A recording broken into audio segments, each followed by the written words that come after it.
My parents gave my sister $100,000 for her wedding and told me, "You don't deserve any help." So, I cut all contact and continued with my life.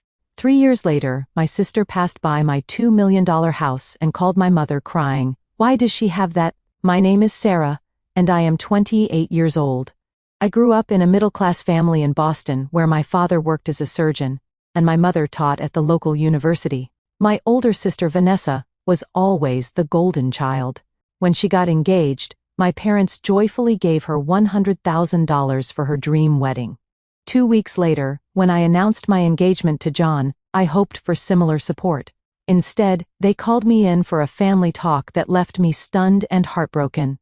We appeared to be the perfect American family.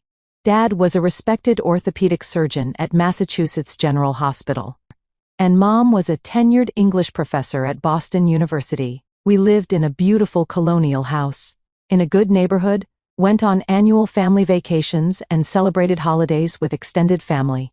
But beneath that polished surface, there was always an unspoken hierarchy in our home. Vanessa, born 3 years before me, somehow managed to embody everything my parents valued. She was academically gifted, socially graceful, and eager to follow the life path they had envisioned. She looked more like our mother with the same honey blonde hair and blue eyes, while I took after our father with darker hair. But the differences went far beyond appearances. The pattern of favoritism began early. When it came time for high school, Vanessa was enrolled in Phillips Academy, an elite private school costing $30,000 a year. My parents spared no expense for her education, believing it would set her up for success and valuable connections. When my turn came 2 years later, they explained that tuition had become too expensive and enrolled me in the local public school in school. "We need to be practical about finances," Mom explained. "Besides, you have always been more independent than your sister." That independence was less a personality trait and more a necessity. While Vanessa received constant guidance and support, I learned to figure things out on my own. When she turned 16, our parents surprised her with a brand new Honda Civic with a big red bow in the driveway. They captured the moment with photographs and celebrated with a special dinner. "You have proven yourself responsible," Dad told her as he handed over the keys. "We are so proud of you." When my 16th birthday came around, there was no car waiting in the driveway. Instead, my parents suggested I get a part-time job if I wanted to save up for a vehicle. I spent weekends and summers working at a local coffee shop, eventually scraping together enough for a 10-year-old Toyota with questionable brakes and no air conditioning. "This will teach you the value of hard work," Dad said when I finally purchased it, as if the lesson had been intentional all along. The pattern continued throughout our teen years. Vanessa was given a trip to Europe after graduation as a reward for her academic achievements. I was told college was expensive enough without additional travel. She attended Northwestern University with our parents covering all expenses, including a comfortable off-campus apartment and a generous monthly allowance. When it came time for my college applications, the conversation shifted dramatically. "We have already spent so much on education," my mother explained. "Student loans will teach you fiscal responsibility. Everyone has debt these days." I managed to secure a partial scholarship to Boston University, but still had to take out substantial loans. I worked 20 hours a week at the campus bookstore while maintaining a full course load. Unlike Vanessa, who studied business administration as our father, suggested I pursued marketing against their advice. They felt it was less prestigious than law or medicine, the careers they had hoped I would choose. "Marketing is for people who could not get into better programs," my father commented during one holiday dinner, not bothering to lower his voice. Despite the constant comparisons and disappointments, I excelled in my program. I made the dean list every semester and secured competitive internships during summers. I developed a network of supportive friends who became like family to me, and most importantly, during my junior year, I met John. John was studying computer engineering and working in the university wine tea department to help pay for school. Like me, he had been raised with the expectation of self-sufficiency. His parents were school teachers who had made it clear that while they loved him, they could not afford to finance his education or lifestyle. Instead of feeling entitled to their support, he had embraced the challenge with determination and grit. We connected instantly over our shared experiences and values. Where Vanessa and I had grown distant as our lives diverged, John and I grew closer through every challenge. We studied together in the library until closing time, shared cheap meals in our tiny apartments, and dreamed about building something meaningful together someday. After graduation, I secured a position at a digital marketing agency, while John joined a software development firm. We moved in together to save on rent, carefully budgeted our expenses, and gradually paid down our student loans. While Vanessa moved back home for a year after college, enjoying the comfort of free housing while job searching at her leisure, John and I pushed forward independently.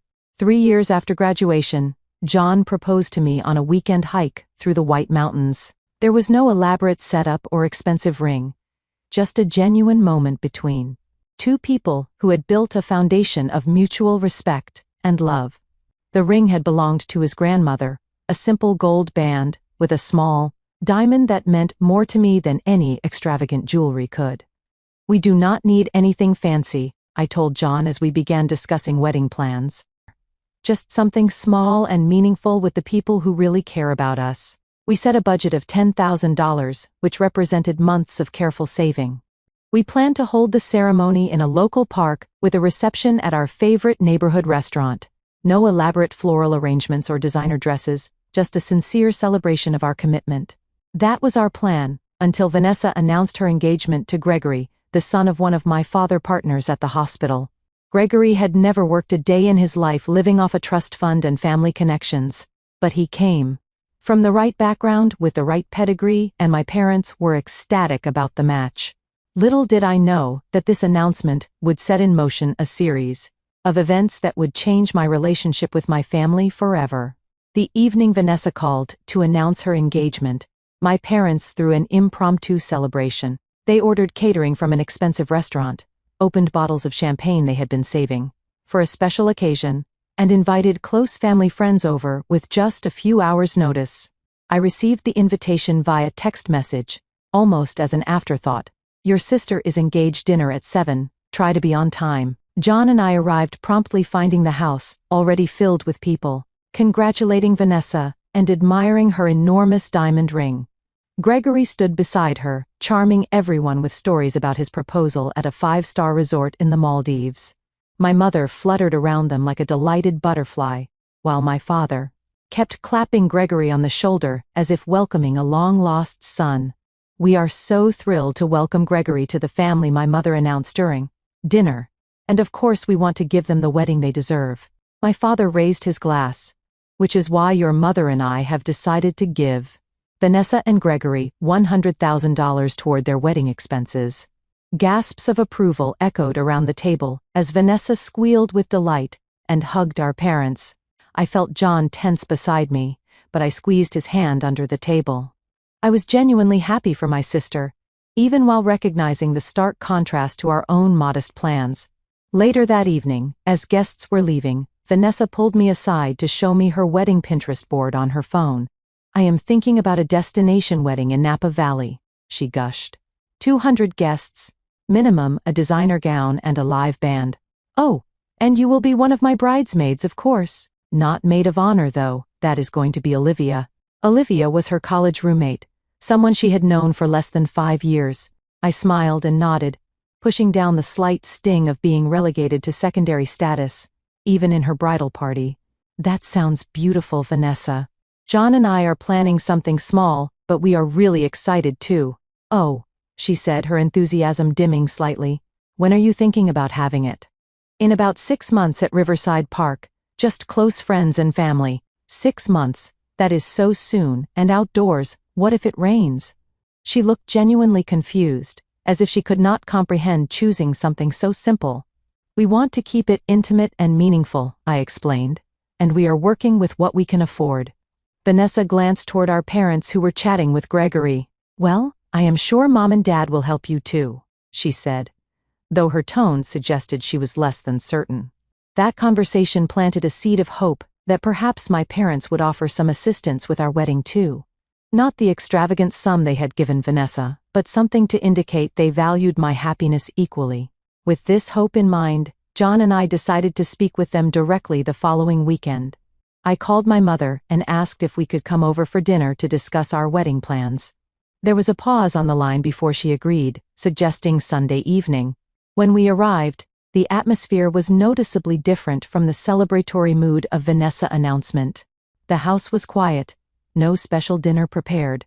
My mother had made a simple lasagna, and my father was watching golf in the living room, until my mother called him to the table. We made small talk through most of the meal, with my parents asking John about his job and commenting on the recent weather.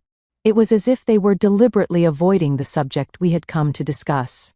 Finally, as my mother served coffee, I decided to broach the topic. "So, John and I have been planning our wedding," I began. "Nothing elaborate, just a small ceremony at Riverside Park with a reception at Martinelli Restaurant afterward. We have been saving, but it is still going to be tight with our student loans and rent." My parents exchanged a look that I could not quite interpret. My father cleared his throat. "And what exactly are you expecting from us?" he asked, his tone immediately putting me on the defensive. "We are not expecting anything," John interjected politely. "But Sarah thought it would be nice to discuss if you might want to contribute in some way, as is traditional in many families." My mother set down her coffee cup with a clink. "Traditional is for traditional couples," she said. "Couples who follow the proper order of things." "What is that supposed to mean?" I asked, feeling a chill spread through my chest.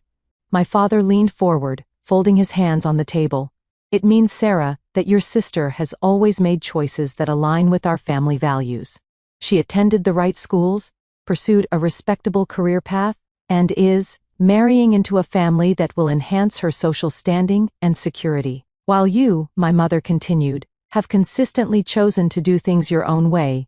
You rejected our advice about college, you picked a career in advertising of all things, and now you are planning to marry." She trailed off, glancing at John as if he were a piece of furniture she did not quite know where to place. "A software engineer," John filled in, his voice steady despite the obvious insult. "Someone we barely know," my father corrected.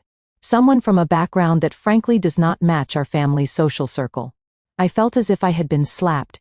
John is brilliant, kind, and hard-working. His parents are educators. What exactly is wrong with his background? "There is nothing wrong with being a school teacher," my mother said in a tone that suggested quite the opposite. "But Vanessa is making a match that will secure her future. Gregory family has connections, resources, a standing in the community." "So this is about money?" I asked incredulously. "It is about choices," my father said firmly. "And the simple fact is, Sarah, that you do not deserve the same help Vanessa does. You have not earned it." The words hit me like physical blows. You do not deserve, you have not earned it. What would I have needed to do to deserve your support? I asked, my voice barely above a whisper. Marry someone rich. Study what you wanted me to study. Be someone other than who I am. My mother sighed as if I were being deliberately difficult. This attitude is exactly what we are talking about.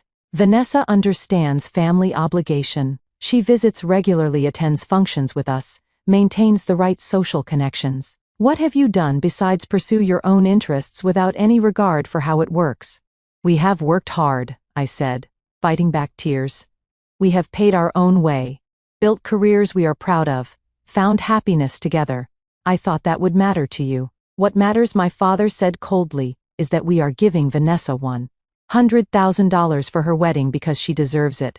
We will attend your wedding as guests, but do not expect financial support. You have made your independent choices, now live with them. John reached for my hand under the table, his touch grounding me as the room seemed to spin. I think we should go, he said quietly. As we stood to leave, my mother added a final blow. Vanessa has always done everything right. I am sorry to say it, Sarah, but you have been nothing but a disappointment. The drive home passed in a blur of tears and disbelief. The parents who should have loved me unconditionally had just confirmed what I had suspected for years. In their eyes, I would never measure up to my sister, not because of any moral failing or lack of achievement, but simply because I had chosen to be authentically myself rather than the daughter they had wanted me to be. That night, as John held me while I cried, I made a decision that would alter the course of my life. If my family could not accept me as I was, Perhaps it was time to redefine what family meant to me. The morning after that devastating dinner with my parents, I woke up with swollen eyes and an ache in my chest that felt physical. John had already made coffee and was sitting at our small kitchen table, researching budget wedding venues on his laptop. Maybe we could cut the guest list even further, he suggested as I joined him, or push the date back a few months to save more. I shook my head, still processing the events of the previous night. I cannot believe they actually said those things to me, to us. John reached across the table to take my hand. Their loss, he said simply. We are going to build an amazing life together with or without their blessing. His quiet confidence steadied me, but I still felt the need to talk to the one person who might understand the complexity of my relationship with our parents. I decided to call Vanessa, hoping that sisters' solidarity might transcend our differences. I waited until later that afternoon, when I knew she would be on her lunch break. The call connected after several rings. Sarah, this is a surprise. Is everything okay? Her tone was pleasant but distracted. Not really, I admitted. I had dinner with Mom and Dad last night to discuss our wedding plans, and it did not go well. Oh, she said, suddenly sounding uncomfortable. They mentioned you might be asking for money. The casual way she said it stung, not just the assumption that I had been asking for a handout, but the fact that my parents had already discussed the situation with her. I was not asking for money, I clarified. I just thought they might want to contribute something to my wedding like they are for yours.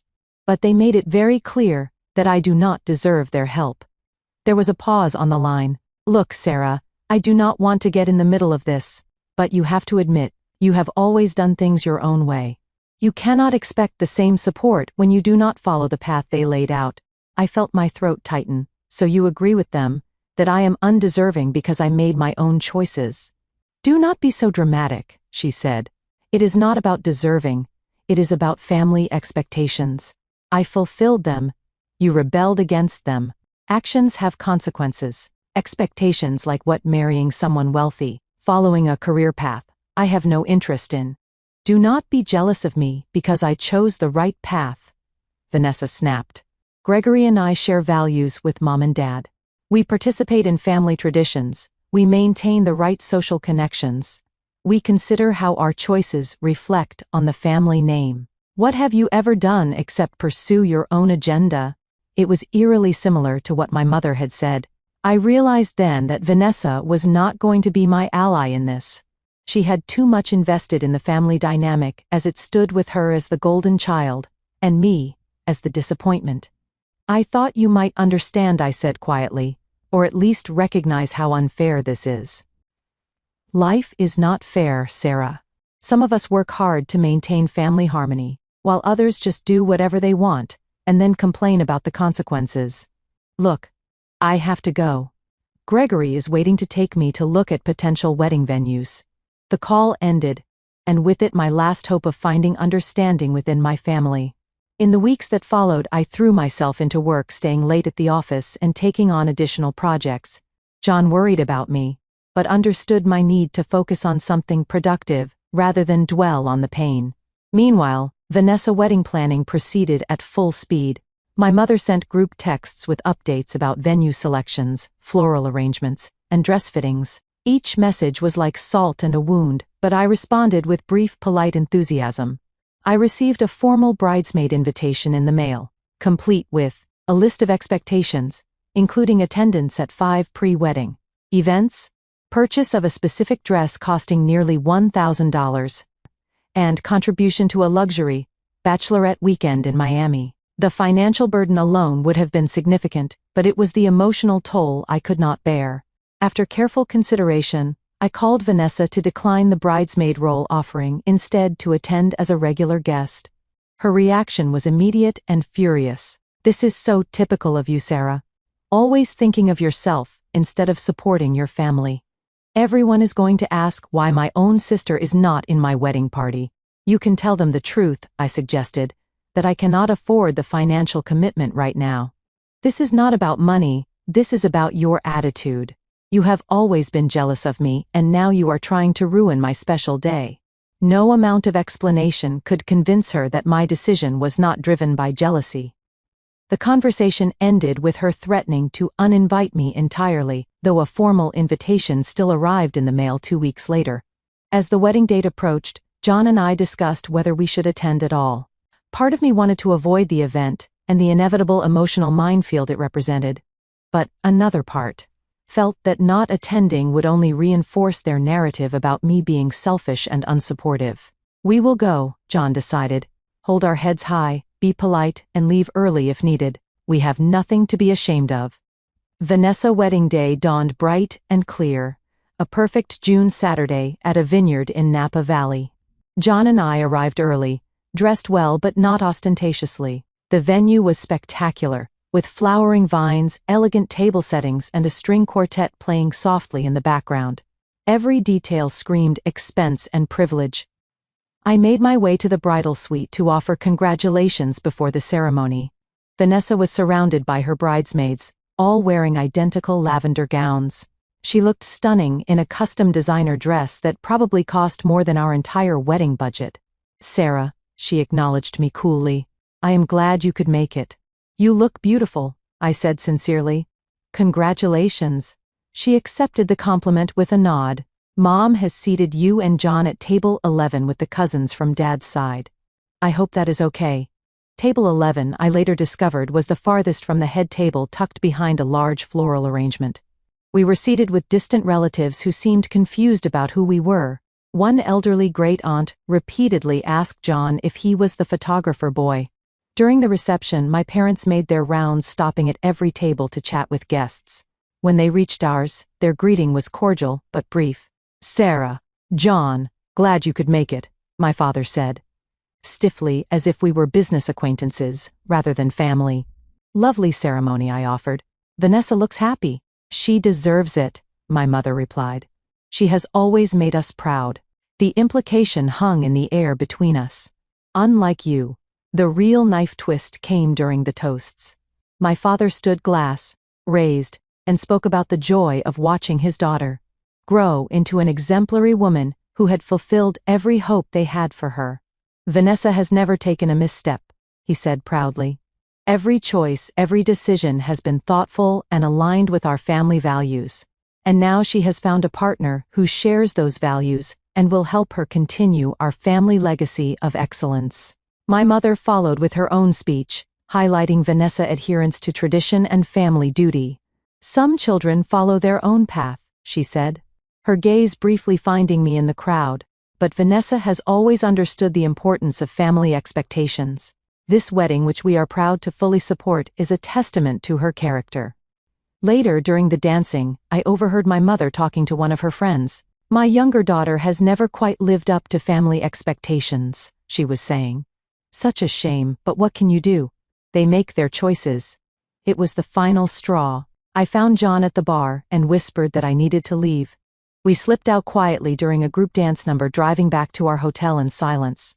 Back in our room, I broke down completely. "I cannot do this anymore," I sobbed. "They will never see me as good enough. Nothing I accomplish will ever matter because it is not what they wanted for me." John held me, letting me cry it out. "Then maybe it is time to stop trying to earn their approval," he said finally. "Maybe it is time to build a life that makes you proud, regardless of what they think." That night, we made 2 significant decisions. First, we would postpone our wedding plans indefinitely. The idea of a celebration focused on family felt hollow now. Second, and more importantly, I would establish clear boundaries with my parents and sister. No more subjecting myself to their judgment and conditional love.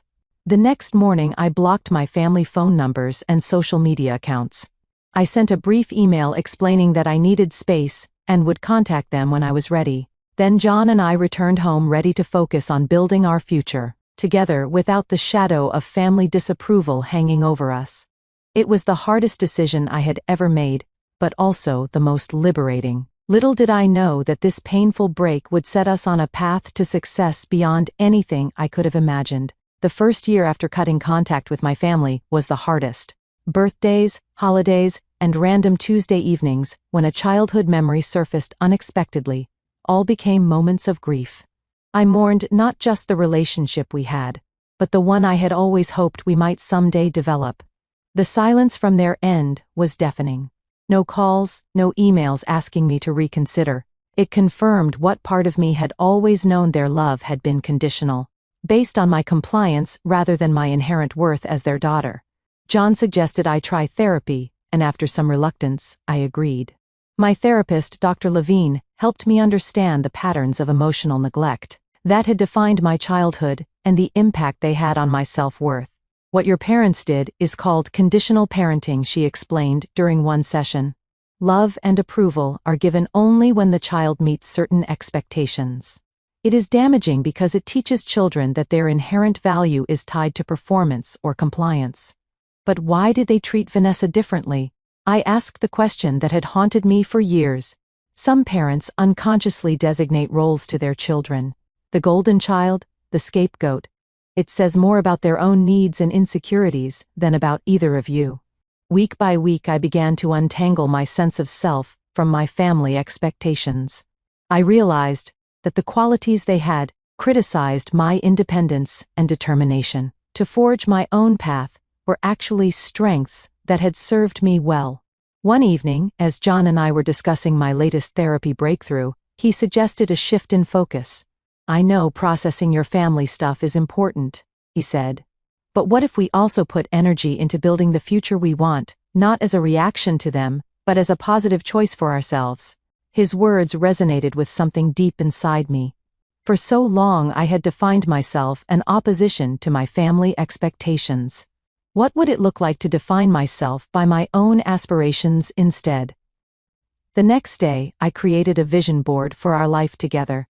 Not the superficial kind with luxury cars and vacation homes, but one focused on meaningful goals, financial independence, work that made a difference, a home that felt safe and welcoming, relationships based on mutual respect and genuine care. John and I both threw ourselves into our careers with renewed focus. I had been at my marketing agency for 3 years and had built a reputation for innovative digital campaigns. When a major client requested me specifically for their rebranding project, my boss gave me the lead and a small team to manage. The project was challenging and high-profile, requiring long hours and creative problem-solving. But the results exceeded expectations, earning praise from the client and industry recognition. 6 months later, I was promoted to associate director, with a substantial salary increase. John's trajectory was similarly upward. His coding skills and problem-solving abilities had caught the attention of senior management, and he was tapped to lead the development of a new software platform. The promotion came with stock options and a salary that nearly doubled his previous earnings. One night, over a celebratory dinner for his promotion, John raised an idea that would change everything. "What if we started our own company?" he asked. "Combining my technical skills with your marketing expertise, there is a gap in the market for agencies that truly understand both sides." The idea took root immediately. We spent evenings and weekends developing a business plan, researching the market, and identifying potential clients. 6 months later, Digital Nexus was born, operating initially from our apartment living room. The early days were challenging. We invested most of our savings into professional branding, a sleek website, and essential software.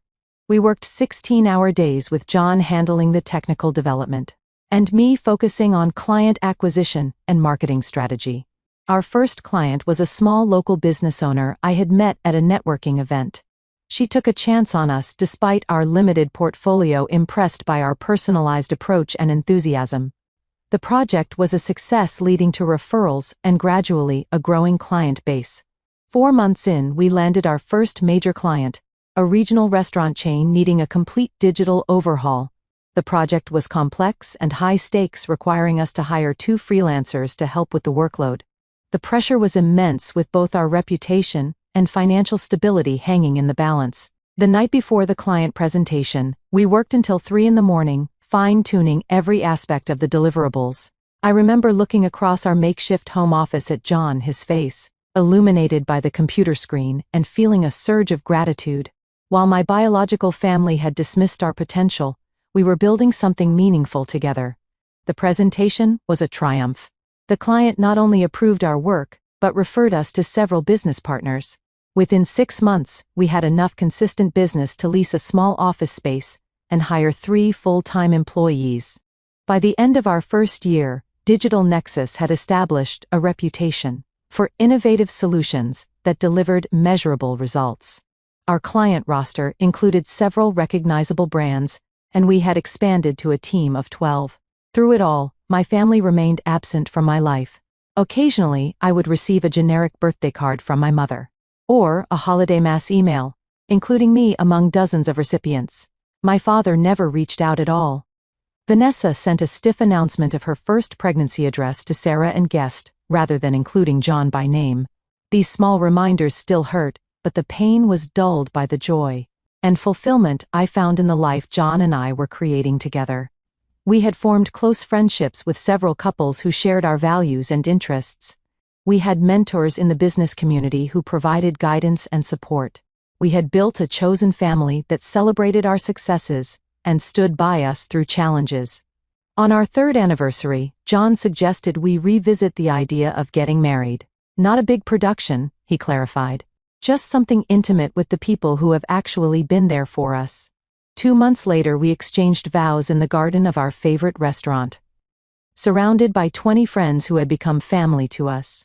My colleague Sophia stood as my maid of honor, while John's best friend from college served as his best man.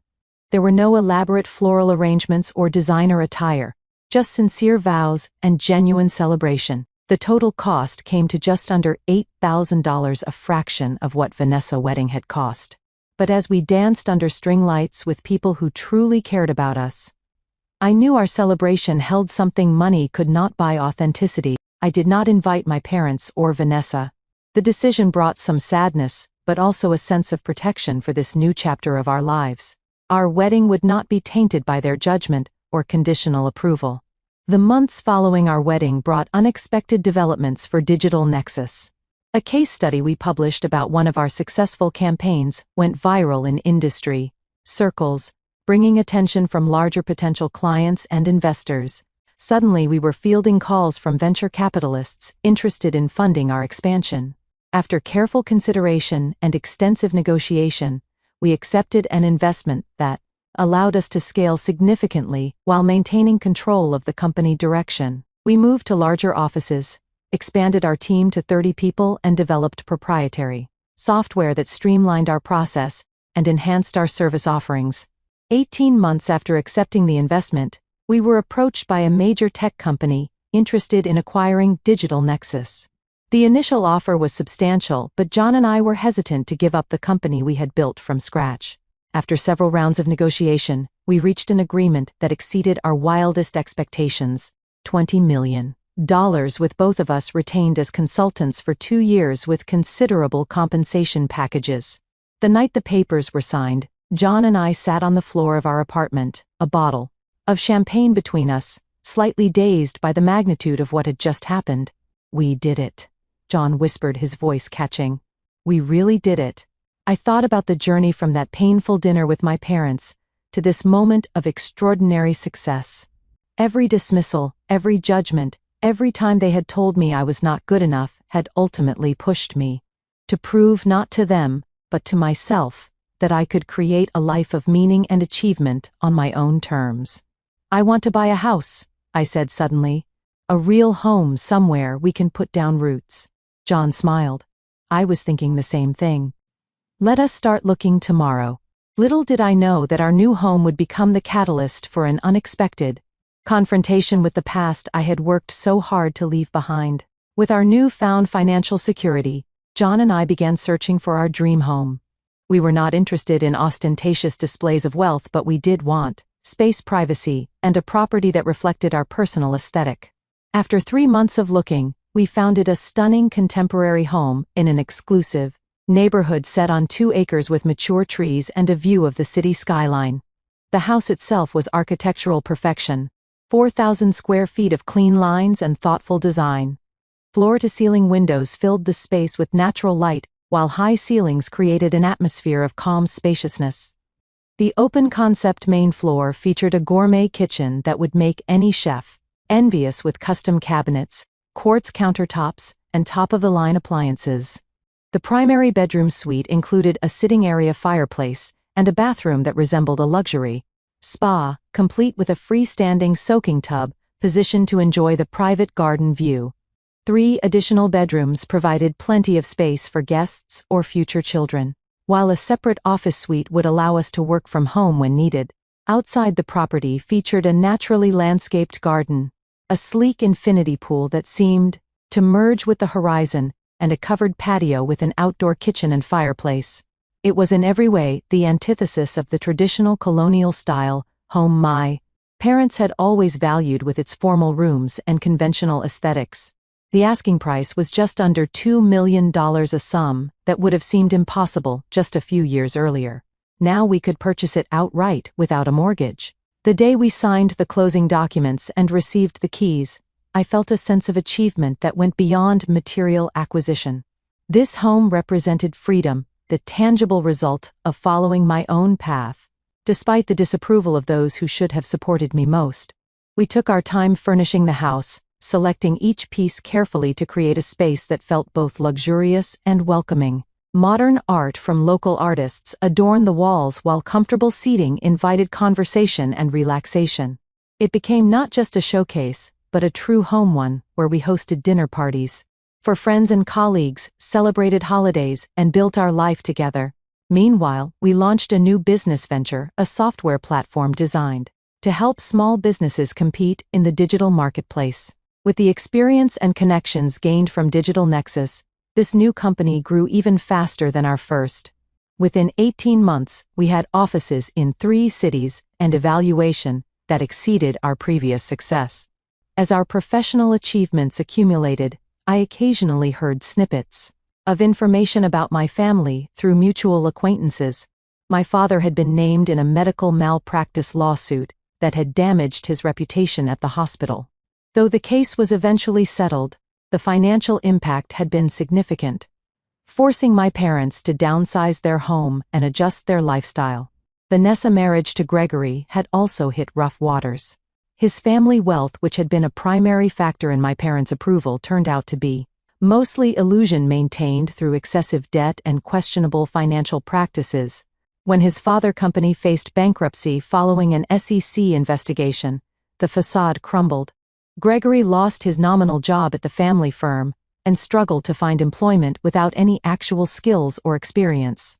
I learned that Vanessa and Gregory had been forced to sell their recently purchased home in the exclusive neighborhood my parents had praised so highly. They moved to a modest townhouse in a middle-class suburb, the kind of place my parents had always subtly disparaged.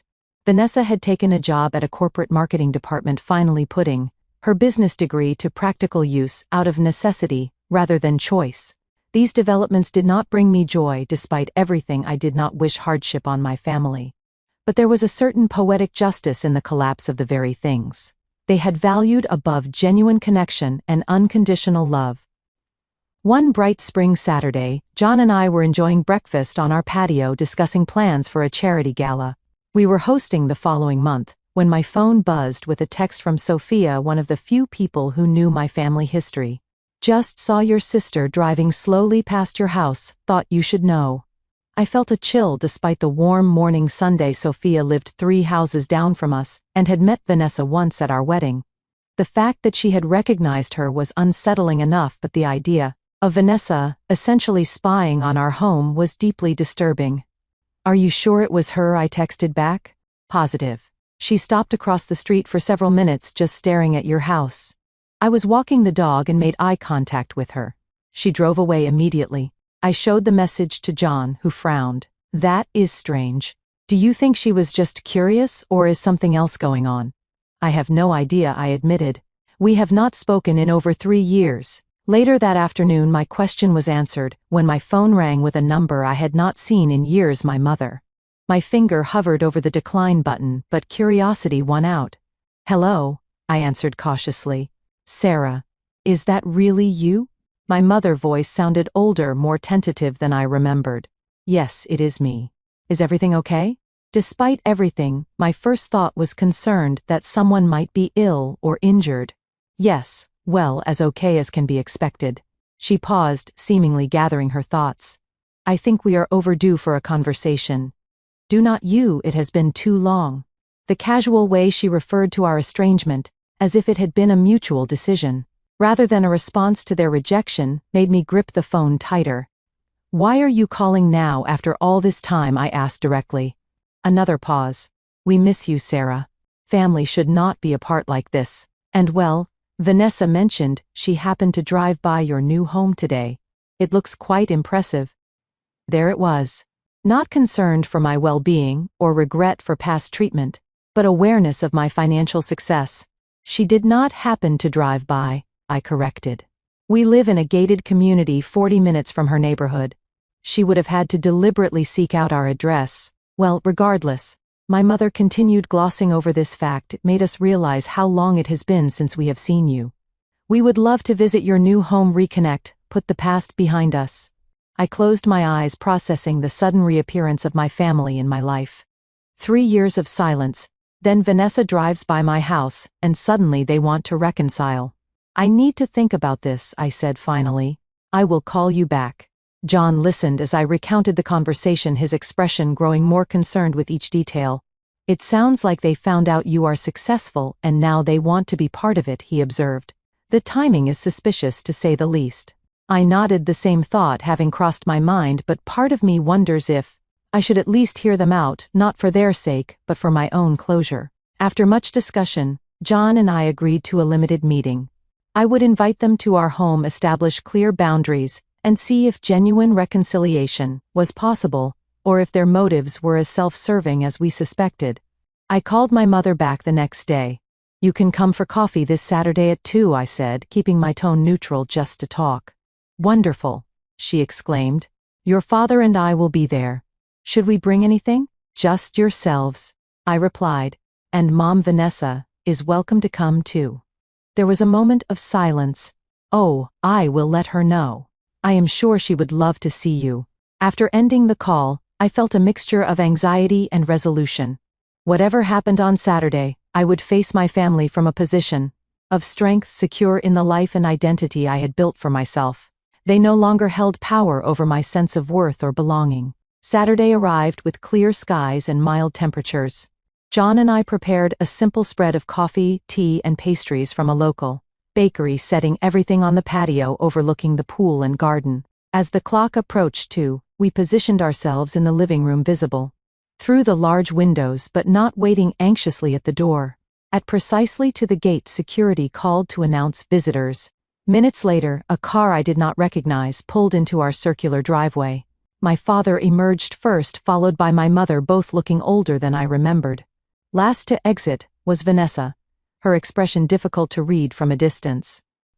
John squeezed my hand once before we moved to open the front door. The moment had arrived to face the family that had once told me I did not deserve their support. Only now I was standing in a $2 million home that I had earned entirely without them. Opening the door to my family after 3 years of separation felt surreal. My father had more gray in his hair, deep lines around his eyes that had not been there before. My mother looked thinner, her carefully maintained appearance showing signs of strain. Vanessa, holding a designer purse that looked new but was probably from a previous season, had the pinched expression of someone trying very hard to appear unbothered. "Sarah," my mother said, stepping forward with arms outstretched, as if the years of silence had been a minor misunderstanding. "You look wonderful." I accepted her brief hug without returning it, then nodded to my father and sister. "Please, come in." Their eyes darted around our entryway, taking in the soaring ceiling, the modern chandelier, the original artwork on the walls. My mother made a small noise of appreciation, while my father straightened his shoulders as if preparing for a business meeting rather than a family reunion. "Your home is lovely," my mother offered, as I led them through to the main living area, so contemporary. "Thank you," John replied, stepping forward to stand beside me. "We designed some elements ourselves." My father extended his hands stiffly. "John, you are looking well." "As are you, sir," John replied with professional courtesy. I gestured toward the patio doors. "I thought we could sit outside. The weather is perfect." They followed us out to the patio, where the setting offered a strategic advantage. The spectacular view provided a natural conversation piece, while the open space prevented any feeling of being trapped or cornered. As we settled around the table, an awkward silence fell. I made no move to break it, curious to see how they would begin a conversation they had requested after years of absence. "Well," my mother finally said, reaching for a pastry, "this is nice, family together again." "Is it?" I asked, my voice calm but direct. "Family together again after 3 years without a word." My father cleared his throat. "Now, Sarah, there is no need for hostility. We are here to reconnect." "I am not being hostile," I clarified. "Just realistic. You wanted this meeting, so I assume you have something specific to discuss." My mother shot a glance at my father, some unspoken communication passing between them. "We have missed you," she said, her voice taking on the placating tone she had always used when trying to smooth over family tensions. "We think it is time to put the past behind us." "What past are we referring to exactly?" I asked. "The part where you told me I did not deserve your support, or the part where you called me a disappointment for making my own choices?" Vanessa, who had remained silent, shifted uncomfortably in her chair. "We all say things we regret in the heat of the moment," she offered. "It was not the heat of the moment," I corrected her. "It was a consistent pattern throughout my life, and it was not just words, it was actions, or rather, the lack of them." My father set down his coffee cup with deliberate precision. "We may have been too harsh." He conceded the closest thing to an apology I had ever heard from him, "but you have clearly done well for yourself. This property, your business success. It is all very impressive." There, it was the acknowledgement of my financial achievement, rather than any recognition of the pain they had caused. I noticed he spoke of your business success rather than asking any specific questions about what John and I actually did or how we had built our companies. "We have worked hard," John said, his tone neutral, "built 2 successful companies from the ground up." "Yes, we heard about your software venture," my mother said, brightening. "Patricia Wilson. His son works in tech, and he mentioned your name at their dinner party last month. We were so proud to say you were our daughter." The irony was almost painful. After years of expressing disappointment in my career choices, they were now claiming pride in my success, but only after it had been validated by their social circle. "Funny," I said, unable to keep the edge from my voice. "I do not recall you being proud when I first launched the business. In fact, I do not recall hearing from you at all." My father waved his hand dismissively. "Water under the bridge. The important thing is family coming together now." "Why now?" John asked directly. Why, after 3 years of no contact? The question hung in the air, uncomfortable but necessary. My mother glanced at Vanessa, then back at me. "Well, family should not stay estranged," she said vaguely. "And when we realized how well you were doing, it seemed silly to maintain old grievances." "When you realized how well we were doing," I repeated after Vanessa drove by our house. Vanessa flushed slightly. "It was not like that. I heard through a colleague that you had moved to this neighborhood. I was just curious. Curious enough to look up our address and drive 40 minutes to see it, but not curious enough to call or email in 3 years." The conversation stalled again, the pastries on the table untouched. My father, always the pragmatist, apparently decided to change tactics. "The truth is, Sarah," he said, leaning forward slightly, "our family has hit a rough patch. I do not know if you heard about the lawsuit." "I heard," I said simply. He nodded, seemingly relieved to skip the explanation. "The settlement was substantial. Insurance covered some but not all. We have had to make adjustments. Dad had to take early retirement," Vanessa added, "and sell the house." "I am sorry to hear that," I said, and meant it. Despite everything, I took no pleasure in their difficulties. "And Gregory family situation has been challenging as well," my mother continued, glancing sympathetically at Vanessa. "The Harringtons are not quite as established as we had believed." Vanessa looked down at her hands. "Gregory has been between positions for almost a year now, and with the baby coming." "You are pregnant?" I asked, genuinely surprised by this new information. She nodded, a flicker of real emotion crossing her face. 5 months, a girl. For a brief moment, I felt a pang of connection to this unborn niece I might never know. But the feeling was quickly overshadowed by the realization that this entire reunion had an ulterior motive, becoming increasingly clear. "Congratulations," I said sincerely. "Children are a blessing." My mother seized on this moment of warmth. "They are indeed. Which is why family is so important. Supporting each other through challenges, celebrating successes together." My father, less patient with the indirect approach, cut to the chase. The medical community can be unforgiving after a malpractice case regardless of the circumstances. I am consulting now, but rebuilding my reputation requires connections, resources. And Gregory needs investors for his new business venture, Vanessa added. Something in tech, like what you and John do. He has excellent ideas, just needs the right backing. And of course, my mother concluded family should support each other. The way we supported Vanessa's wedding, for instance. It is just what families do. The audacity was breathtaking. After telling me I did not deserve their support. After years of silence, they were now sitting in my home, expecting financial assistance. Not because they acknowledged their past behavior or showed genuine remorse, but simply because we shared DNA and I now had resources they wanted access to. I looked at John, finding in his eyes the steadiness that had been my true support through everything. Then I turned back to my family feeling strangely calm and clear. I think I understand now why you wanted to reconnect, I said, my voice even. And I appreciate your honesty, even if it took seeing my home to bring it about.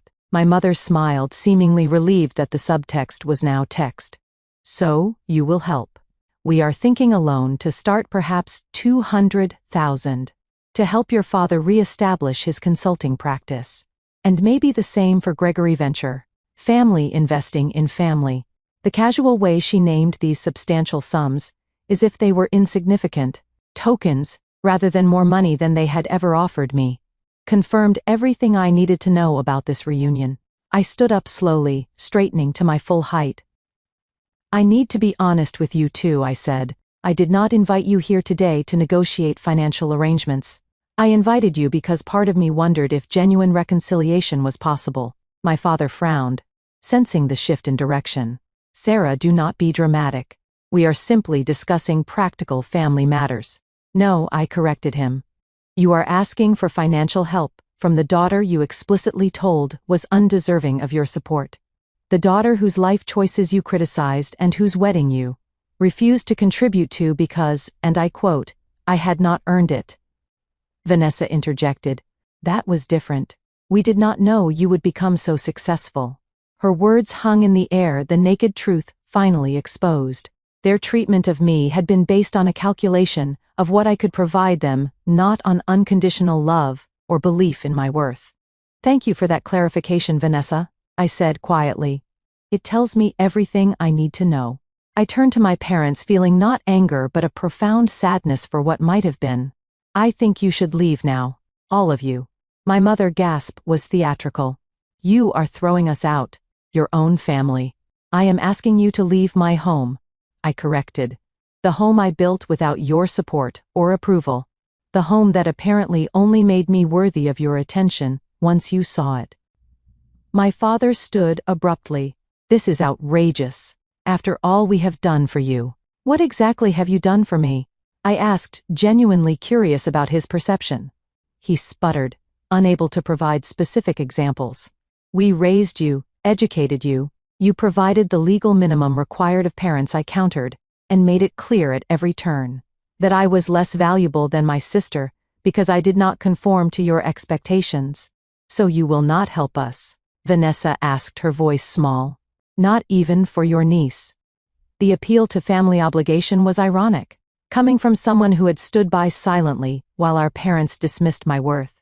Still, I felt a twinge of compassion for the unborn child who would enter this complicated dynamic.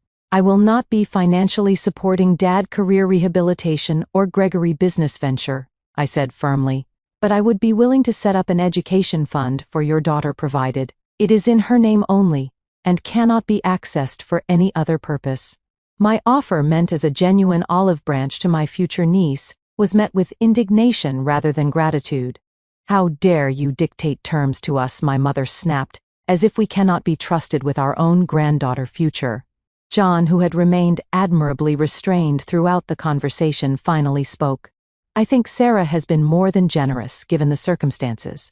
Now I suggest you respect her request to leave. My father glared at him. This conversation is between family members. John is my family, I said firmly. The family I chose who has supported me unconditionally. Something the three of you might want to reflect on. There was a moment of tense silence before my father turned and headed toward the door. My mother followed, pausing only to say, "You will regret this selfishness, Sarah. When we are gone, you will wish you had been a better daughter." Vanessa lingered briefly, something unreadable in her expression. For a moment, I thought she might say something meaningful, perhaps even acknowledge the inequity of our childhood. Instead, she simply said, "The offer for the baby fund. Does it still stand?" "It does," I confirmed. "Contact my lawyer and we will arrange it." She nodded once, then followed our parents. I watched through the window as they drove away, their car growing smaller until it disappeared beyond our gates. Only then did I allow myself to sink into a chair, emotionally exhausted. "Are you okay?" John asked, sitting beside me. "I do not know," I admitted, "but I think I will be." What I could not have anticipated was the flood of emails, texts, and voicemails that would begin arriving within hours of their departure. My father demanding reconsideration, my mother alternating between guilt trips and thinly veiled threats about being written out of their will, Vanessa pleading for me to understand their difficult situation. Each message confirmed that I had made the right decision in maintaining boundaries. They still saw me not as a person deserving of respect and genuine connection, but as a resource to be accessed when convenient. That night, I decided to send one final message, an email address to all three of them, expressing exactly what I had learned from our years apart and our brief reunion. It would be my last communication for a very long time. The days following my family visit were emotionally turbulent. I fluctuated between certainty that I had done the right thing and waves of grief for the relationships that might have been. John gave me space when I needed it, and comfort when I asked, never once suggesting that I had made the wrong choice. "You set a boundary," he reminded me. "That is not rejection, it is self-protection." A week after their visit, I sat at my desk overlooking our garden and composed the email I had been drafting in my mind for days.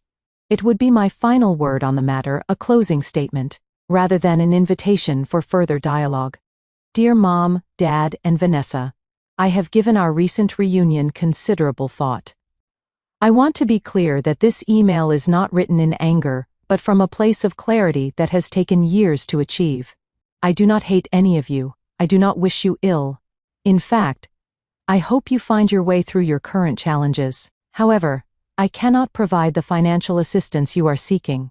This is not about punishing you for past behavior or withholding out of spite. It is about recognizing that our relationship has never been based on mutual respect or unconditional love, but rather on my compliance with your expectations.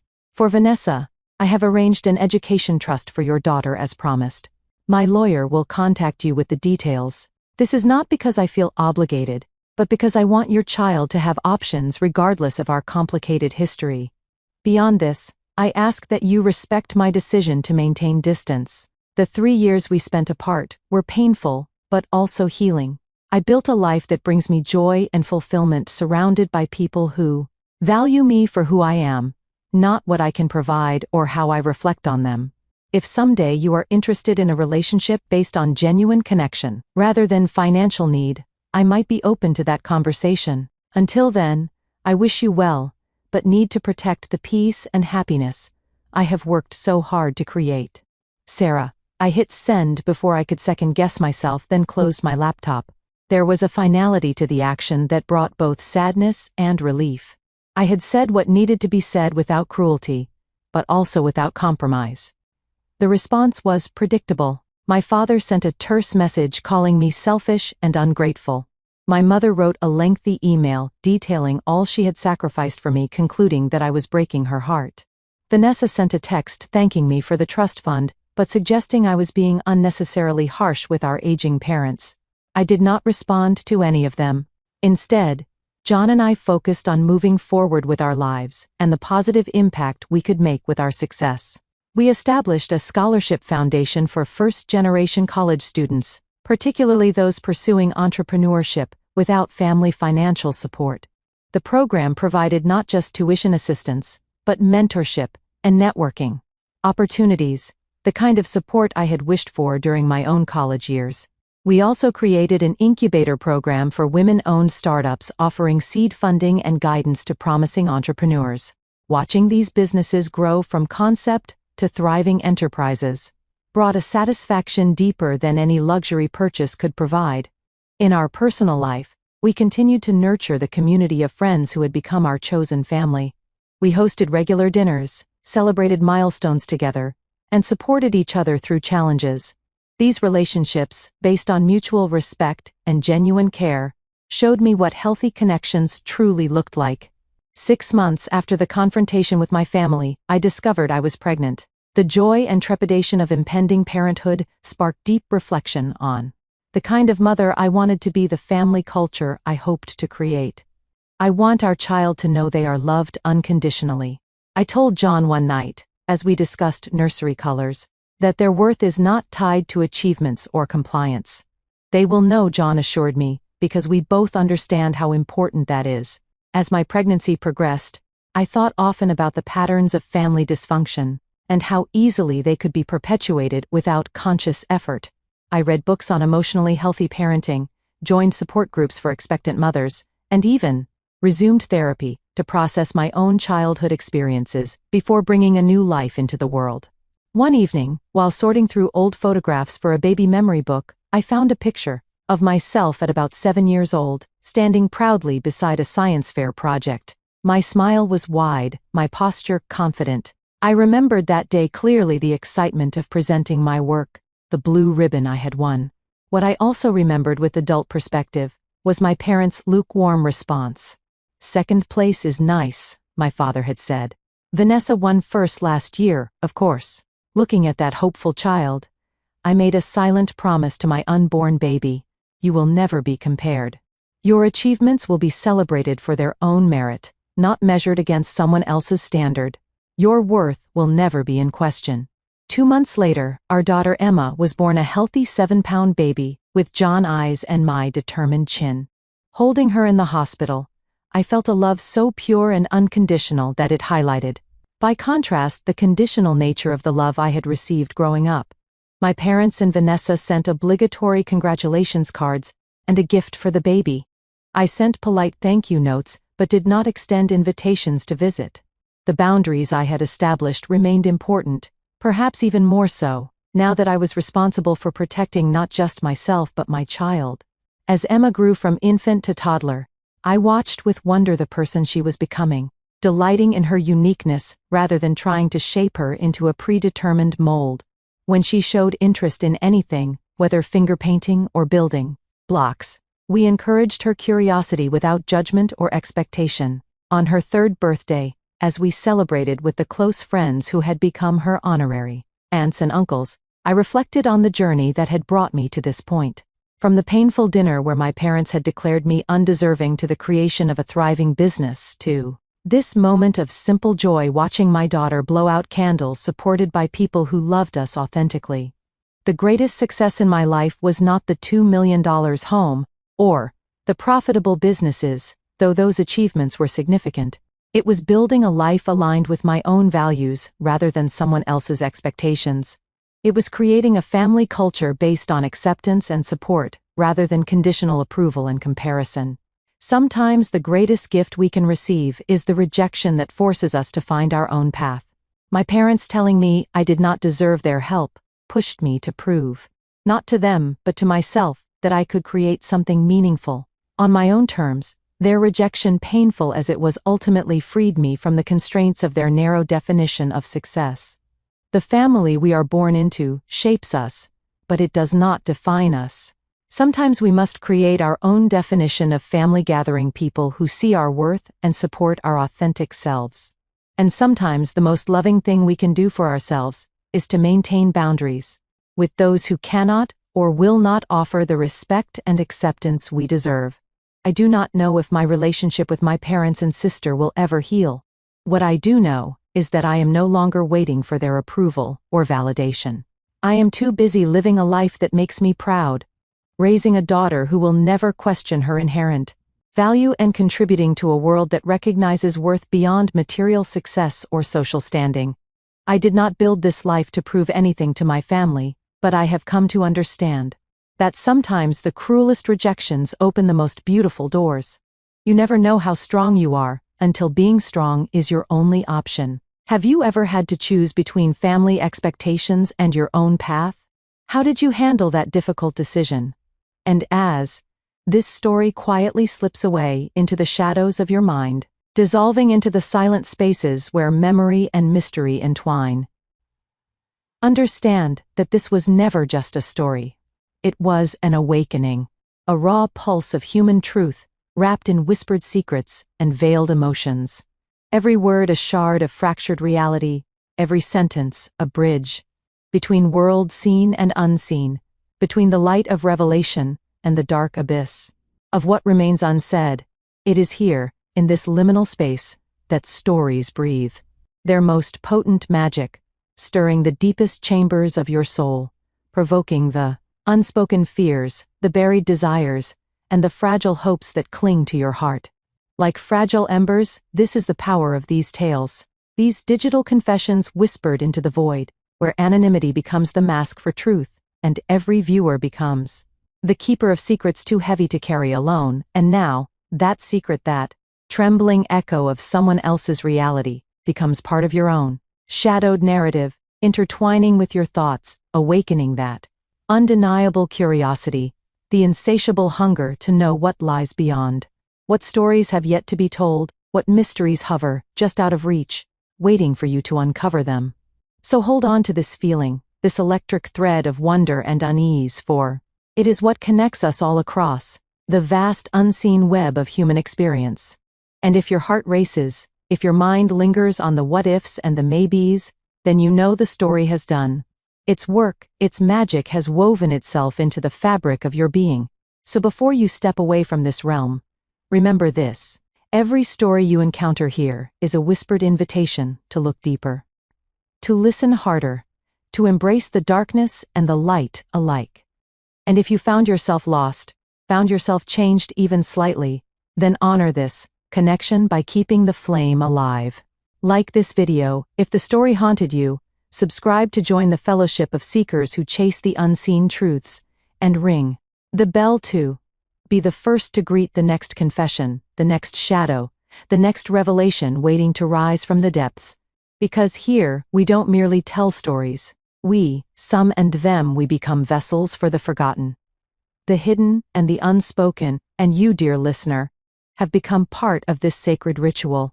So until the next tale finds you in the quiet hours, keep your senses sharp, your heart open, and never stop chasing the whispers in the silence. Thanks for watching. Take care. Good luck. After listening to today's story, perhaps it has raised some new questions in your mind, or maybe it has brought back some old memories. Every day on Reddit, new experiences and moments create fresh stories, and they connect all of us. Everyone has their own unique journey in life, and we all try to understand the world in our own way. These kinds of moments remind us that we are all human, sometimes happy, sometimes sad, and always learning something new. If you enjoyed this story, feel free to share it with your friends. Your thoughts and feedback are always valuable to us, as they motivate us to create even better content. Every story has its own unique angle, and our goal is to understand everyone's perspective and make our content diverse and relatable. Stories like these help us realize that life's journey is different for everyone, and by hearing other stories, we learn something new. You can also share your own stories with us. Your experiences are valuable to us as well, and if you enjoyed this video, please leave your feedback. We aim to create content that brightens your mind and gives you new ideas every time. If you've already seen this video before, your feedback is still important. With every piece of feedback, we can improve our content and bring a new perspective to our viewers. Today, what we saw was just a small part of the many stories shared on Reddit and across the world. It's a reminder of how we all try to understand life by sharing our experiences with each other. This video was only an example of how we try to connect with others through storytelling, learning about different sides of life. We hope to continue sharing such stories that help us all learn and grow together. Thank you for your time. And don't forget to keep an eye out for more stories coming soon. If you haven't already, Please like and follow for more amazing content. Your support keeps us going, and we will strive to bring you more thought-provoking and heartwarming stories. Until next time, take care and stay curious. Asterisk.